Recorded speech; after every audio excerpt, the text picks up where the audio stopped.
Dear students, अब हम लोग पढ़ेंगे electric field due to a uniformly charge thin spherical shell. इसमें थिन स्फेरिकल शेल का हमारा मतलब ये है कि इसकी जो थिकनेस ऑफ द वॉल है वो बहुत कम है। मींस कि इसकी इंटरनल रेडियस और इसकी एक्सटर्नल रेडियस नियरली क्या है, equal, and they are going to be taken as R. इस पर हमने मान लिया कि कोई एक टोटल चार्ज Q सिचुएटेड है और हमें किसी पॉइंट P पर, जो कि इन और आउट कहीं भी हो सकता है, पहले हमने माना है कि बाहर की ओर है, और इस पर हमें क्या करना है, इलेक्ट्रिक फील्ड की इंटेंसिटी निकालनी है।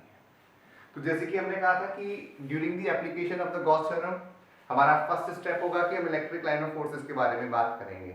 तो इसमें हमारी समझ में आसानी से बात आती है कि अगर हम ये मान लें कि जो होल ऑफ द स्फीयर है ये बहुत छोटे छोटे छोटे पॉइंट चार्जेस से मिलके बना हुआ है, और इलेक्ट्रिक लाइन ऑफ फोर्सेस की एक प्रॉपर्टी हमने पढ़ी है कि एक दूसरे को ये काट नहीं सकते, इसलिए केवल एक ही ऐसी कंडीशन बनेगी कि जिसमें इलेक्ट्रिक लाइन ऑफ फोर्सेस एक दूसरे को ना काट सकें, और वो बनेगी कि जब ये इलेक्ट्रिक लाइन ऑफ फोर्सेस यहां से रेडियली आउटवर्ड जा रही हो।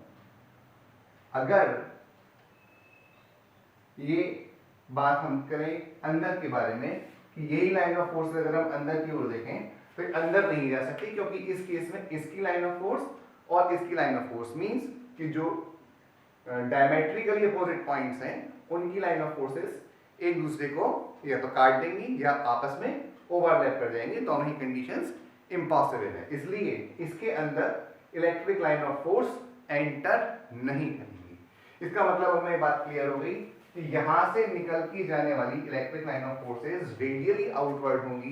This means we feel as if the line of forces are coming from the centre of the sphere, or we can assume as if a point charge is situated on the center of this spherical shell।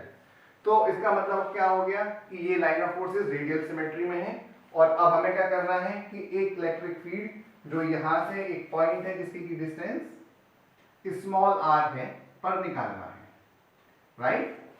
तो हम क्या करें कि हम एक ऐसी sphere, एक ऐसी सरफेस लें जो कि क्या हो कि जिस पर हम ये कहते हैं कि इसको एंटायर सरफेस को कवर अप कर ले, और क्या हो जाए, ये एक कंसेंट्रिक स्फीयर हो जाए। तो कंसेंट्रिक स्फीयर होने में क्या होगा कि मुझे मालूम है कि हर जगह पर लाइन ऑफ फोर्सेस इससे भी रेडियली आउटवर्ड आती हुई महसूस हो रही होंगी, और इसका एरिया वेक्टर भी इसी डायरेक्शन में होगा। इसका मतलब कि electric line of forces and area vector इस पूरी गॉसियन सरफेस पर हर जगह क्या होंगी, पैरेलल होंगी, और मेरा काम आसान हो जाएगा। और क्योंकि लाइन ऑफ फोर्सेस एक दूसरे से इक्वल डायरेक्शन में, इक्वल सेपरेशन पर निकल रहे होंगे, तो मैं एक बात कह सकता हूं कि इस पूरी सरफेस पर इलेक्ट्रिक फील्ड की इंटेंसिटी की न्यूमेरिकल वैल्यू भी सेम होगी।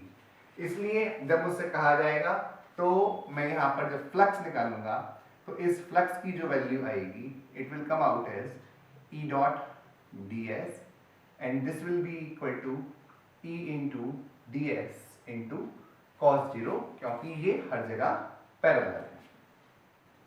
इलेक्ट्रिक फील्ड हर जगह बराबर होगा, इसलिए इसको कांस्टेंट मान लेंगे, and it will be taken out, और यहां पर ये वैल्यू बच जाएगी हमारे पास। और इसका मतलब क्या होगा, this is nothing but total surface area of the sphere, and it will come out as 4 pi r square।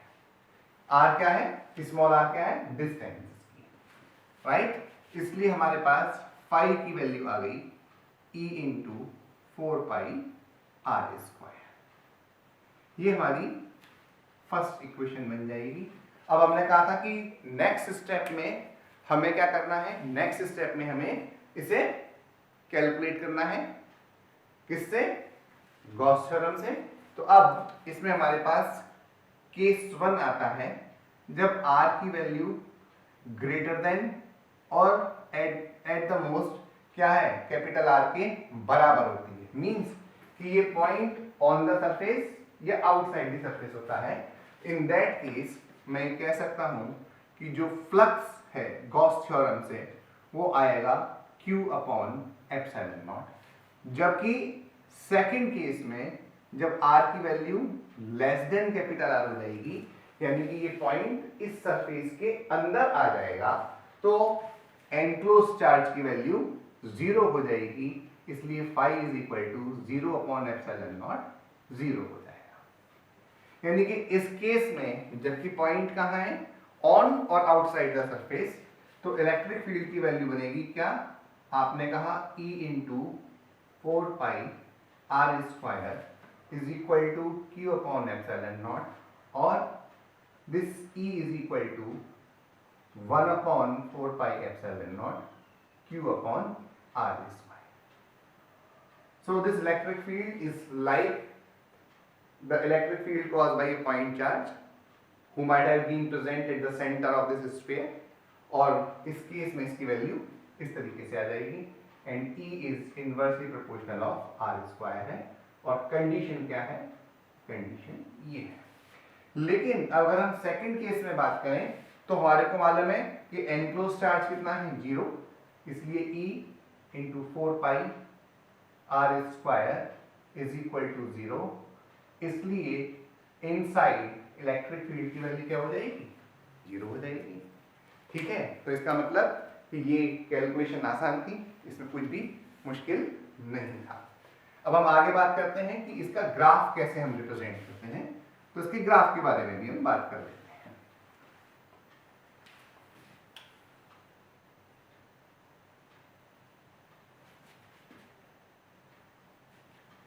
अगर मैं बात करूं, इधर E है और इधर R है, यहां पर वैल्यू कैपिटल R है, तो मुझे मालूम है कि यहां सेंटर से लेकर के और सरफेस के स्टार्ट होने तक इलेक्ट्रिक फील्ड की वैल्यू 0 होती है, और उसके बाद एब्रप्टली इसकी अपनी एक वैल्यू आती है, और उसके बाद ये पैराबोलिकली डिक्रीज करता है, और यहां जो ये वैल्यू आती है, this is nothing but E is equal to 1 upon 4 pi epsilon not Q upon R square, where Q is the charge and R is the radius.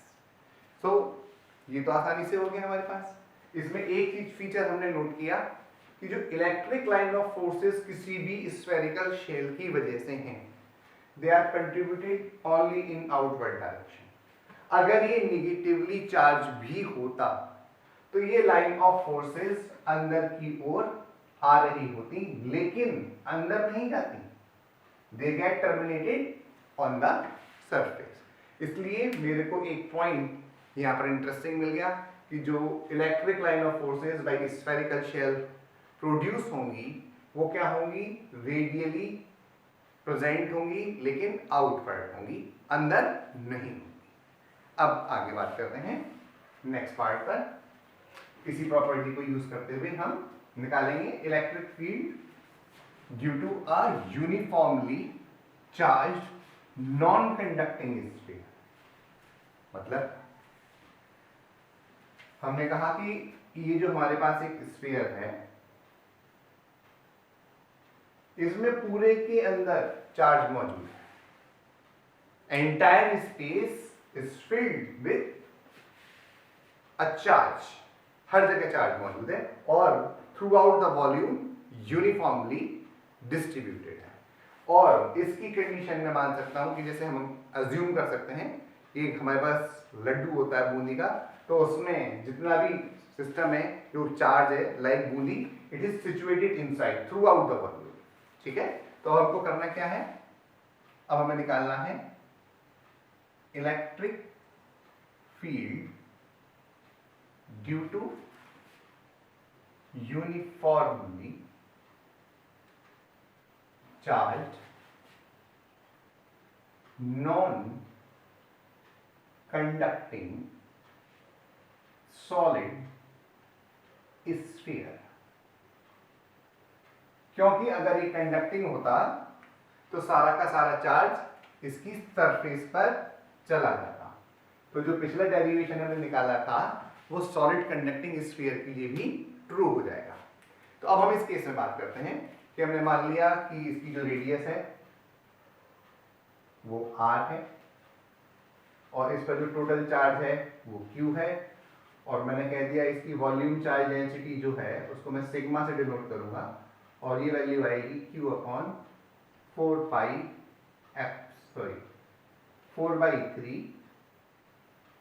Pi R cube, यानी कि एंटायर वॉल्यूम से मैंने इसको divide कर दिया। तो अब मुझसे कहा जाएगा किसी पॉइंट P पर इलेक्ट्रिक फील्ड निकालो।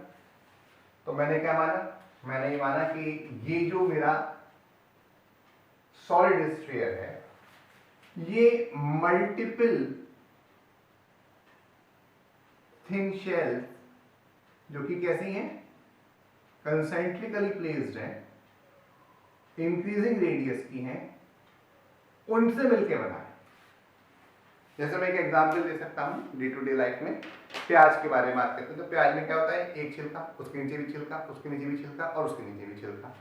तो यहाँ पर मैं क्या कह रहा हूँ कि ये जो मेरा सॉलिड स्फीयर है ये एक शेल के ऊपर दूसरा शेल, उसके ऊपर एक और शेल और उसके ऊपर और इंक्रीजिंग रेडियस का एक शेल लगाने से ये बनता चला जा रहा है। तो मेरे को एक चीज मालूम है कि जो भी शेल होंगे ये इलेक्ट्रिक लाइन ऑफ फोर्सेस केवल आउटवर्ड डायरेक्शन में दे सकते हैं।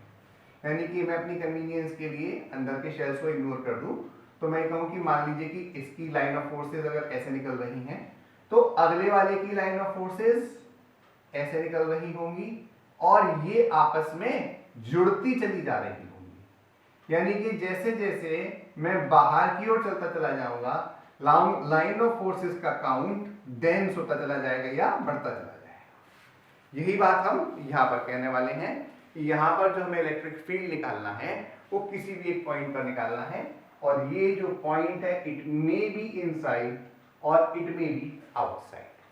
तो हम बात करते हैं इसी के बारे में कि जो इलेक्ट्रिक फील्ड के बारे में बात करनी है और हमें निकालना है तो हम एक जो सरफेस का सिलेक्शन करेंगे वो सरफेस भी हमारी कंसेंट्रिक स्फेरिकल शेल। ठीक है, तो मैं इस केस में पहले बाहर से लेके पॉइंट को सपोज अंदर ले लेता हूं। मैं कहता हूं कि ये जो पॉइंट है P ये R डिस्टेंस पर है, तो मैंने इसे मान लिया कि ये एक गॉसियन सरफेस है, स्फेरिकल शेल जैसी है जिसकी की रेडियस R है, इस पर सिचुएटेड है। तो इस पूरी सरफेस पर जो इलेक्ट्रिक फील्ड की इंटेंसिटी है वो क्या होगी, सेम। इसलिए यहां पर जो फ्लक्स इससे एसोसिएटेड होगा उस फ्लक्स की जो वैल्यू आएगी phi will be equal to E dot ds, और इस केस में इलेक्ट्रिक फील्ड क्या होगा, कांस्टेंट होगा, और हर जगह एरिया वेक्टर से क्या होगा, पैरेलल। तो यहाँ पर क्या आएगा cos 0, इसलिए जो phi की वैल्यू आएगी that will come out as E dot this surface integral of this entire surface। तो इसकी वैल्यू कितनी आ जाएगी 4 pi r स्क्वायर। तो phi will come out as E into 4 pi r square. तो अब हमने कहा इस पॉइंट पर स्ट्रेंथ ऑफ इलेक्ट्रिक फील्ड का निकालने का हमारा क्या तरीका होगा। तो हमने कहा इस पर स्ट्रेंथ ऑफ इलेक्ट्रिक फील्ड निकालने के लिए हम गॉस थ्योरम से इसकी वैल्यू निकालेंगे। तो गॉस थ्योरम से हमारी वैल्यू क्या आएगी, हमने कहा in that case this will be equal to charge enclosed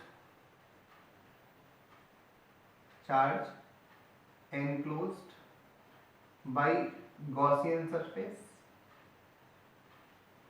upon epsilon naught. तो मुझे मालूम है कि इस पूरे वॉल्यूम में जो चार्ज होगा वो इस वॉल्यूम से वॉल्यूम चार्ज डेंसिटी को मल्टीप्लाई करने पर मिल जाएगा, and this will be the value of charge enclose. ये मेरी है इक्वेशन 1 और ये आ गई मेरी इक्वेशन 2। और अब मुझे क्या करना है, इन दोनों इक्वेशंस को आपस में कंपेयर करना है। इसलिए मैं कह सकता हूं E into 4 pi r square is equal to 4/3 pi R cube into sigma upon epsilon naught. 4 pi से 4 पाई, आर स्क्वायर से वैल्यूज कैंसिल हो जाएंगी, इसलिए इलेक्ट्रिक फील्ड की जो वैल्यू हो जाएगी that will be nothing but, और कीजिएगा, this will be sigma upon 3 epsilon naught into R. ये पहला केस ऐसा आ रहा है जहां electric field directly proportional to the distance है। मीन्स कि जैसे जैसे सेंटर के अंदर, सॉरी स्फीयर के अंदर मैं सेंटर से दूर चलता चला जाऊंगा, वैसे वैसे इलेक्ट्रिक फील्ड की स्ट्रेंथ बढ़ती चली जाएगी, और सिंपल सी बात है मैक्सिमम कहाँ होगी, ये सरफेस पर जाकर के इसकी वैल्यू मैक्सिमम हो जाएगी। और ये रिजल्ट मेरा कब आया है, ये रिजल्ट मेरा आया है जब मुझे मालूम है कि this R is less than equal to R. ठीक है, अब केस एक ऐसा भी बन सकता है जहां मैं इस स्फीयर के बाहर आ जाऊं, तो मुझे मालूम है कि इन दैट केस इलेक्ट्रिक फील्ड फिर से कांस्टेंट हो जाएगा, और इसलिए वैल्यू कितनी आएगी, E into 4 pi R square. लेकिन अब जो चार्ज एनक्लोज होगा वो क्यूब होगा, जो कि इस पूरे के पूरे इस स्फीयर पर डिस्ट्रीब्यूटेड था, और अपॉन एप्सिलॉन नॉट हो जाएगा। तो इसकी जो वैल्यू आएगी 1 upon 4 pi epsilon naught Q upon R square. तो ये जो हमारा रिजल्ट आ रहा है ये फिर आउटसाइड पॉइंट चार्ज से मैच करता हुआ आ रहा है, और इसका हमसे अगर ग्राफ बनवाया जाएगा तो इसका ग्राफ हम कुछ इस तरीके से बनाएंगे।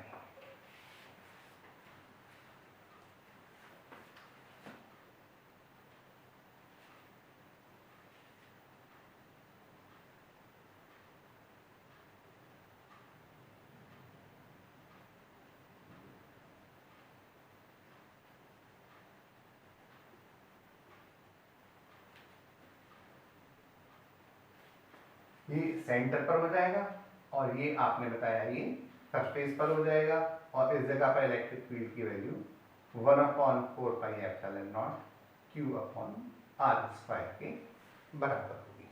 तो इस तरीके से ये जो दोनों हमारे स्फेरिकल शेल के केसेस थे और सॉलिड स्फीयर के केस थे, इनके बारे में हमने बात की। आज की बात हम अभी यहीं तक करेंगे, आगे फिर